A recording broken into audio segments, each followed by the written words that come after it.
Hi అండి, అందరికీ నమస్తే. Welcome back to my channel. నేను మీ పొల్లూరమ్మాయి. మాకైతే గణేషుని నిమజ్జనం ముందు రోజు నైట్ అయితే భజన కార్యక్రమం ఉంటుందండి మా గుడిలో. ప్రతి సంవత్సరం కూడా భజన కార్యక్రమం అనేది ఏర్పాటు చేస్తారు. అందరం కూడా భజన కార్యక్రమంలో పాల్గొంటాం. ఇక్కడైతే పాటలు అనేది పాడుతున్నారు చూడండి. అందరూ కూడా ఎప్పుడు కూడా అండి మనకేంటంటే భజనలు చేసేటప్పుడు అందరూ కూడా చాలా యాక్టివ్గా పాల్గొంటారు. చిన్నపిల్లలు, పెద్దవాళ్ళు అందరూ కూడా. అందరం కూడా పాటలు అనేది పాడామండి. సరదాగా అంతా కూడా జరిగిపోయింది. ఈ భజన కార్యక్రమం అయిన అనంతరం టిఫిన్లు ఏర్పాటు చేశారండి భజనలు చేసే వాళ్ళ కోసం. వాళ్ళకైతే టిఫిన్ బ్రేక్ అయితే ఇచ్చారు 12 గంటలకి. అందరం కూడా టిఫిన్కి అయితే లెగుస్తున్నాం చూడండి. ఇదేనండి మా బొజ్జ గణపయ్య. రేపైతే మాత్రం నిమజ్జన కార్యక్రమం అయిపోతుంది. మళ్ళీ వచ్చే సంవత్సరం దాకా మళ్ళీ గణపతి నవరాత్రులు ఎప్పుడు వస్తాయా అని చూడాలి, వినాయక చవితి ఎప్పుడు వస్తుందా అనేసి. పిల్లలు పెద్దవాళ్ళు అందరూ కూడా అండి 9 రోజులు కూడా చాలా బాగా వచ్చారండి. వచ్చి భజన చేసుకుంటూ సరదాగా అంతా కూడా 9 రోజులు కూడా 2 రోజులు అన్నట్టు గడిచిపోయిందండి. చాలా బాగా జరిగింది.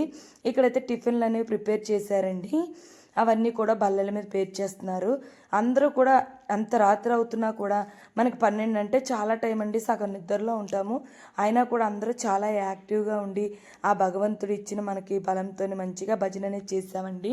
ఇక్కడైతే ముందు చిన్నపిల్లలకి పెట్టేసి తర్వాత పెద్దవాళ్ళకి పెడతారండి. అందుకనే పిల్లలందరూ కూడా లైన్లో నించున్నారు. ఇక్కడైతే ముందుగా దేవుడికి అయితే నైవేద్యం కింద టిఫిన్ అనేది తీసేశారు. ఇప్పుడైతే పిల్లలకైతే టిఫిన్లు పెట్టేస్తున్నారు. ఇడ్లీ చేశారండి, అలాగే సాంబారు, బొంబాయి చట్నీ, పల్లీ చట్నీ, ఉప్మా చేశారు. అందరూ కూడా తింటున్నారండి. తినేలోపు ఏంటంటే యూత్ అంటే కుర్రోళ్ళంతా ఉంటారు కదండి ఊర్లో వాళ్ళు, వాళ్ళకి భజన చేసుకోవడానికి టైం ఇచ్చారండి 1 గంట వరకు. ఈలోపు అందరు తినేలోపు వాళ్ళ భజన కార్యక్రమం అనేది స్టార్ట్ చేస్తారు. ఇక్కడ పిల్లలందరూ కూడా చూడండి చాలా యాక్టివ్గా ఉన్నారండి. అందరూ కూడా చాలా బాగా పాటలు కూడా పాడారు. చాలా బాగా జరిగిందండి ఈ భజన కార్యక్రమం అయితే. ఇప్పుడైతే 1 by 1 ఒకరి తర్వాత ఒకరు వెళ్ళి టిఫిన్లు కూడా కానిచ్చేస్తున్నారండి. టిఫిన్లు అయిపోయిన తర్వాత యూత్ అయితే మాత్రం 1 గంట వరకు మాత్రం భజన కార్యక్రమం అనేది చేశారండి. చాలా బాగా జరిగింది భజన అనేది. అందరూ భజనలు చేసిన తర్వాత ఏంటంటే మళ్ళీ వీళ్ళు అయిపోయిన తర్వాత 1 గంట వరకు అయితే పెద్దవాళ్ళు భజన చేసి వినాయకుడికి హారతి అనేది ఇచ్చేసారండి. హారతి అనేది ఇచ్చేసిన తర్వాత అప్పుడు ఎవరింటికి వాళ్ళు వెళ్ళాము. మొత్తానికైతే మాత్రం ఈ వినాయకుడు 9 రోజులు నవరాత్రులు అయిన తర్వాత మనకి నైట్ ఉంటుంది భజన కార్యక్రమం అండి. చాలా బాగా ఎంజాయ్ చేశారండి.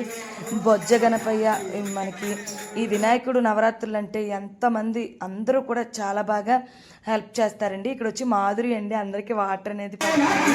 చాలా బాగా హెల్ప్ చేస్తుంది అందరికైతే మాత్రం. ఇక్కడ చూడండి కుర్రోళ్ళందరూ కూడా చాలా బాగా చేశారండి. వినాయక చవితి సంవత్సరం చాలా బాగా ఎంజాయ్ చేశానండి. అందరూ కూడా చాలా బాగా జరిగింది కూడా.